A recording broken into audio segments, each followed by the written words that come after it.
안녕하세요, 여러분. 다시 한번 저희 채널을 찾아주신 모든 분들께 환영의 말씀을 드립니다.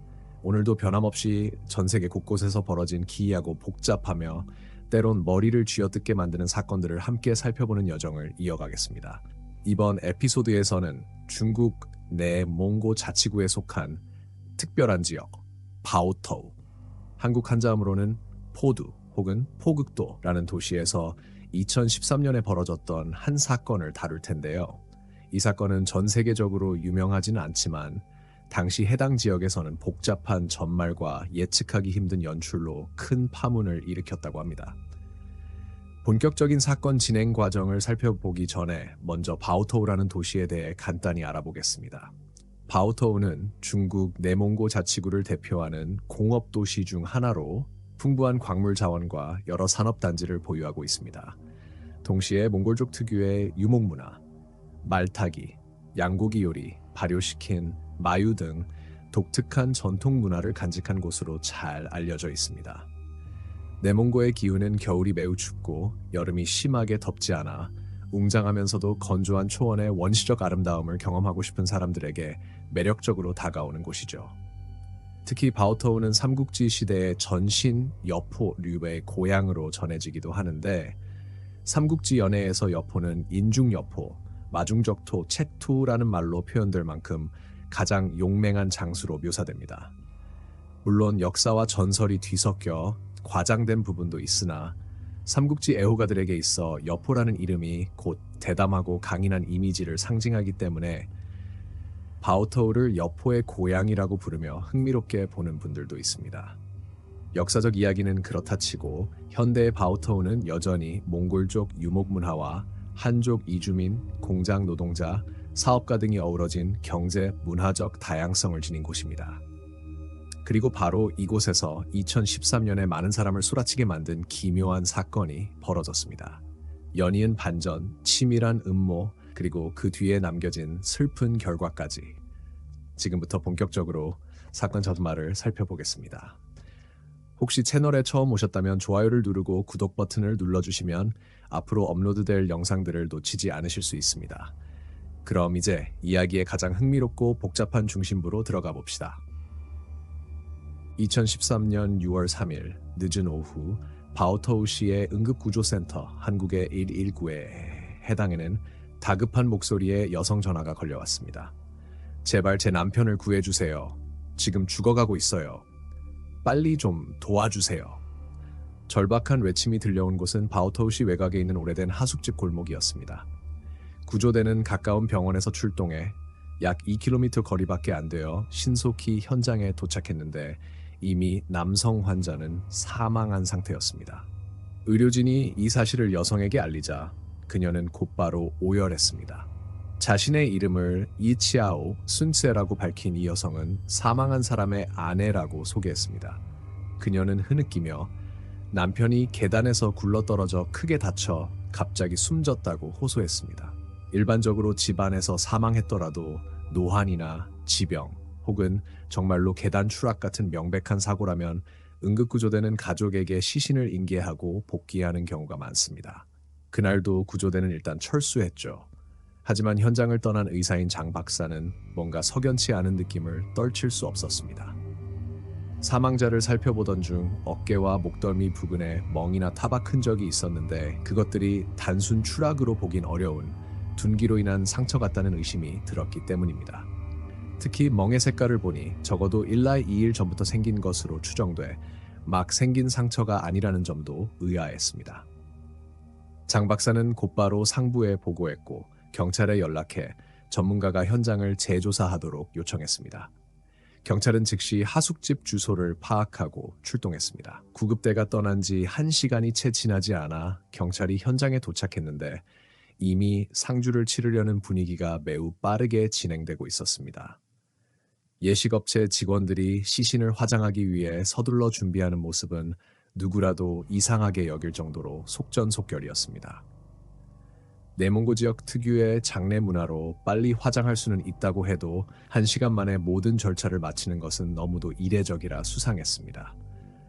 경찰은 화장 직전에 시신을 검사하기 위해 절차 중지를 요청했고 고인의 친척 몇몇과 장례업체 직원들 앞에서 상의를 거둬보니 역시 등 부근에도 상당한 멍 자국이 있었습니다. 고개, 어깨, 목 부위 타박상을 본 경찰은 이건 누군가에게 구타당한 흔적이라고 강하게 의심했습니다. 아내라는 스치아오는 이전과 똑같이 남편이 계단에서 굴러 떨어져 심한 출혈이 있었다고 울며 주장했습니다. 하지만 경찰이 실제 계단 상태를 확인해 보니 그리 위험한 구조도 아니고 난간도 있어서 특별한 지병이 없는 이상 이런 낙상으로 사망하기는 쉽지 않아 보였습니다. 그 방 안에는 스치아오 외에도 젊은 남녀 두 사람이 있었습니다. 한 명은 류섬세이라는 청년, 또 한 명은 추이랴라는 여성으로 둘 다 고인의 지인이라고만 소개했습니다. 특히 추이랴는 스치아오보다 더 오열하는 모습이었는데 경찰은 이 울음이 진짜 슬픔이라기보다 긴장감에서 비롯된 것일 수 있다고 직감했습니다. 경찰은 곧 시신을 부검하기로 하고 이 사건을 단순 사고사가 아닌 타살 가능성으로 전환해 수사하기로 결정합니다.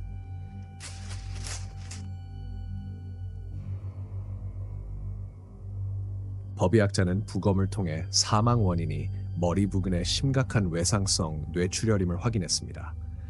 또한 몸 곳곳에 둔기로 의심되는 물체에 맞은 타박상이 있었고 그 상처 일부는 사망 당일이 아닌 그 이전부터 생겨난 것으로 보였습니다. 즉 피해자는 최소 1~2일간 폭행을 당한 흔적이 있었던 것입니다. 자연스럽게 계단에서 굴러 떨어진 것이라는 주장은 신빙성이 없게 되었습니다. 수사관들이 사망자의 신원을 확인해 보니 이름은 자오란야 저란 53세로 바오토우 출신의 자산가였습니다. 그는 과거 외곽 지역에서 광산 사업을 통해 부를 쌓은 인물로 알려져 있었는데 왜 이 허름한 하숙집에서 숨지게 되었는지에 대한 의문이 커졌습니다. 경찰은 현장을 면밀히 조사하면서 다음의 사실을 파악했습니다. 유선세 가족 친구라고 소개. 한석춘 23세. 경찰은 이들을 분리해 개별적으로 조사한 결과 류선생이 내가 자오덴과 다툼이 있었다. 그에게서 부당한 대우를 받았다고 진술하며 자신이 폭력을 행사했다고 인정했습니다. 이어 추이로는 자오덴의 행동이 부적절했다고 느껴 매우 불쾌했다고 경찰에 호소하며 당시 상황을 설명했습니다. 만약 추이드의 진술이 사실이라면 자오딥은 부적절한 행동을 시도하다가 이를 목격한 류선유에게 폭행을 당했고 그로 인해 사망에 이른 사건으로 보일 수 있습니다. 추이드는 경찰 조사에서 보험 영업을 통해 자오덴과 알게 되었는데 그가 계속해서 나를 불편하게 한 언행을 했다.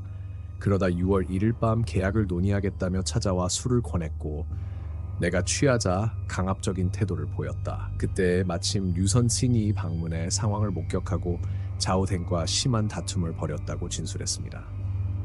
이 진술이 사실이라면 사건은 부적절한 상황으로 인한 갈등과 우발적인 폭행으로 볼 수 있었습니다. 하지만 경찰은 여전히 사건의 전말이 단순하지 않다고 보고 의문을 제기했습니다. 특히 소치아오가 처음부터 계단에서의 추락사를 주장하며 사건을 급히 정리하려 한 이유가 석연치 않았습니다. 세치아오는 남편의 행동이 알려지면 가족의 평판이 무너질까 두려웠다고 울먹이며 변명했습니다. 사건은 자오뎀의 부적절한 행동과 이에 따른 갈등, 그리고 아내의 은폐 시도라는 흐름으로 정리되는 듯 보였습니다. 그러나 사건의 새로운 단서가 발견되면서 상황이 급변했습니다. 경찰이 방을 정밀 수색하던 중 베란다에 숨겨져 있던 검은색 벽시계를 발견했습니다. 시계를 분해하자 내부에서 초소형 카메라가 나왔고 추가로 확보된 노트북에는 이 카메라로 촬영된 다수의 영상 파일이 저장되어 있었습니다. 영상에는 자오뎀이 젊은 여성들과 함께 있는 장면이 담겨 있었으며 촬영 시점은 6월 1일 이전으로 확인되었습니다. 이로 인해 추이루의 진술, 즉 카메라가 6월 1일에 설치되었다는 내용과 상충되는 사실이 드러났습니다. 해당 장비는 자오뎀이 아닌 누군가가 계획적으로 설치한 것으로 보였으며 사건의 배경에 복잡한 음모가 얽혀 있을 가능성을 시사했습니다. 경찰은 이를 바탕으로 수사를 확장하며 새로운 방향으로 사건을 재구성하기 시작했습니다. 강력한 증거가 확보되자 류선인과 추이터는 더 이상 거짓말을 지속할 수 없었습니다.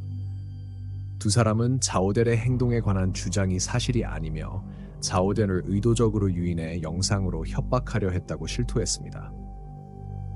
그들은 자오뎀에게 접근해 신뢰를 얻은 뒤 술과 대화로 친밀한 분위기를 조성하여 그를 함정에 빠뜨렸습니다.